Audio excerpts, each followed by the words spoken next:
اگلا سوال یہ ہے کہ میت کے لیے کلخوانی کرنا کیسا ہے؟ کلخوانی یہ بھی ہمارے معاشرے کی بہت بڑی رسم ہے۔ تعزیت پہ جائیں، 3 دن لوگ بیٹھے رہتے ہیں، ہر آنے والا ہے، ایک ذہن بنا ہوا ہے، بھائی کل شریف پڑھو، 3 کل 1 بار سورہ فاتحہ۔ قبرستان میں چلے گئے، بھائی کل شریف پڑھو، 3 بار 1 بار سورہ فاتحہ۔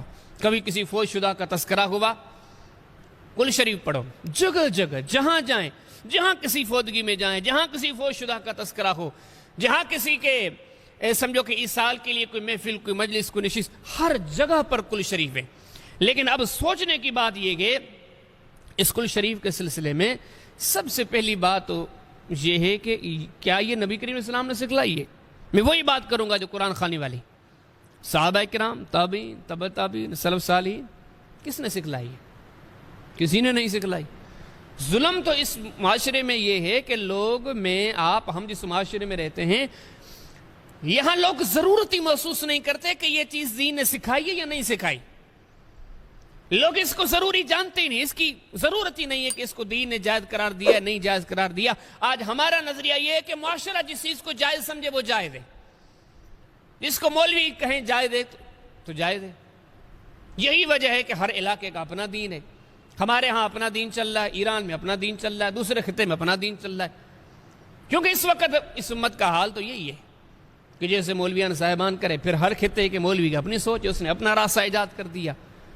ظلم، اس بہت بڑا ظلم تو یہ ہے، جس چیز کو دین سمجھتے ہیں تھوڑی دیر کے لیے سوچیں دین لانے والا کون تھا؟ محمد کریم صلی اللہ علیہ وسلم۔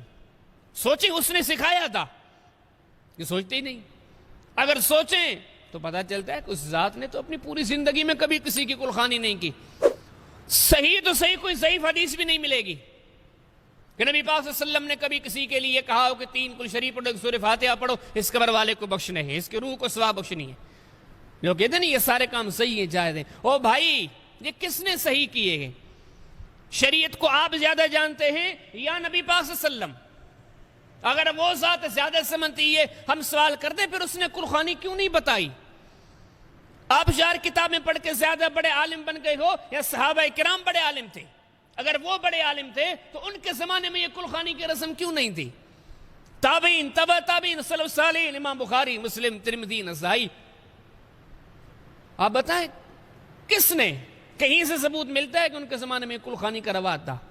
3 کل پڑھو، سورہ فاتحہ پڑھو، اب اس کی ثواب جو قبر والے کو بخشتے، یقین جانو کوئی ثابت نہیں، کوئی ثبوت نہیں، کوئی دلیل نہیں۔ بلکہ اب میں جو آپ کو بتا رہا ہوں اس میں کوئی اپنی بات کر رہا ہوں، میں تو ایک دین کی دعوت، دین کا پیغام آپ تک پہنچا رہا ہوں کہ اللہ کے بندو وہ کام کرو جو نبی کریم علیہ السلام نے سکھلایا، وہ کام چھوڑ دو جو نبی کریم علیہ السلام نے نہیں سکھلائے۔ مجھے بتاؤ یہ میں کوئی بری بات کر رہا ہوں؟ لیکن دکھ کی بات یہ ہے کہ لوگوں کو یہ چیزیں بڑی بری لگتی ہیں۔ نبی کریم علیہ السلام کا راستہ بتاتے ہیں اور یہ کہتے ہیں کہ باقی جو نبی کریم علیہ السلام نے تعلیم نہیں دی ہے اس کو چھوڑ دو۔ لوگوں کو یہ چیز بھی چڑ لگتی ہے۔ دیکھو ہم یہ مسلمانوں کا حال ہے، آج ہم کس معاشرے میں رہ رہے ہیں۔ ہمارا حال یہ ہے کہ اللہ کے رسول کی تعلیم سامنے لائی جائے، مسلمان کو چڑ لگتی ہے۔ پیغمبر کی بات کو چھوڑنا اس دور میں آسان ہے بلکہ عام ہے۔ مولوی کی بات کو نہیں چھوڑ سکتے، اپنی بات کو نہیں چھوڑ سکتے۔ آپ حدیث پڑھو، آپ آیت پڑھو، نہیں آپ غلط ہو۔ اس صرف نہ حدیث نہ آیت نہ کوئی دلیل۔ میں کہتا ہوں، میرے مولوی صاحب کہتے ہیں، ہمارے علامہ صاحب کہتے ہیں، یہ حال ہے۔ رب اور رسول کی اہمیت مسلمانوں کے نظر میں یہ رہی ہے کہ اس کی تعلیم کی طرف جھانکنا بھی گوارا نہیں کرتے، کوئی التفات گوارا کرے نہیں۔ جہاں پہ ہم ہیں، جیسے ہم ہیں، جیسے ہمارے مذہبی پیشوائیں، ہمیں ذرے برابر بھی آگے پیچھے نہیں ہونا۔ اللہ ہدایت دے۔ بہرحال ہر ایک کی اپنی سوچے۔ یہ میری باتیں ان لوگوں کو سمجھ میں آئیں گی جو یہ عقیدہ رکھتے ہیں، جو یہ نظریہ رکھتے ہیں کہ نبی پاک صلی اللہ علیہ وسلم ہمیں کامل دین دے کر گئے ہیں۔ نبی کریم علیہ السلام ہمارے خیر خواہ ہیں، ہمارے فوت شدگان کے خیر خواہ ہیں، ان کی تعلیم سب سے بہتر ہے، سب سے افضل ہے، کافی ہے، ان کے راستے میں ہمارے لیے جنت ہے، رحمت ہے، برکت ہے، کامیابی ہے، کامرانی ہے۔ جو اللہ کے پیارے حبیب علیہ السلام سے سچی محبت رکھتے ہیں، ان کے دیے ہوئے طریقے کو کافی جانتے ہیں، شافی جانتے ہیں، ان لوگوں کے لیے یہ باتیں بڑی اہم ہیں۔ وہ باتیں یہی ہے کہ میرے محترم دوستو، دین کے اندر، قرآن و سنت کے اندر، ہمارے سلف کے اندر کوئی کل خانی کا رواج نہیں. یہ ساری رسومات گئے، اور اس وقت ظلم تو یہ ہے کہ ان رسومات سے لوگ اس قدر چپک چکے گئے. آپ تعزیت میں جا کے دیکھو، لوگ بیٹھے ہیں صحیح، یہ تڈے پہ تعزیت پر بیٹھے ہوئے ہیں، 10 بندے بیٹھے گئے. یہاں پر ایک بندہ آئے اور کہے کہ میں کل نہیں پڑھتا ہوں، لوگ اس پہ چڑھتے ہیں، اس نے غلط کیا بھائی، کل نہیں پڑھا. اذان کا ٹائم ہوا، ان 10 میں سے کوئی نماز پہ نہیں گیا، کوئی غصے کی بات نہیں. فرض چھوڑ دیا نماز، وہ غصے کی بات نہیں. کسی نے کل چھوڑ دیا، یہ غصے کی بات ہے. کتنی عجیب سوچ ہے، کتنا الٹ گیا ہے ہمارا ذہن. جن چیزوں کو دین نے فرض کہا تھا، ہمارا معاشرہ ان کو فرض نہیں جانتا، اور جن چیزوں کو دین نے کوئی تعلیم ہی نہیں دی، ہمارا معاشرہ ان کو فرض جانتا ہے. تو خلاصہ کلام یہ ہے کہ معاشرے میں جہاں کی یہ چیز نظر آتی ہے، کل خانی کا رواج، یہ سراسر بدعت ہے. کل محدثۃ بدعہ، ہر یہ جو نیا کام ہے یہ بدعت ہے.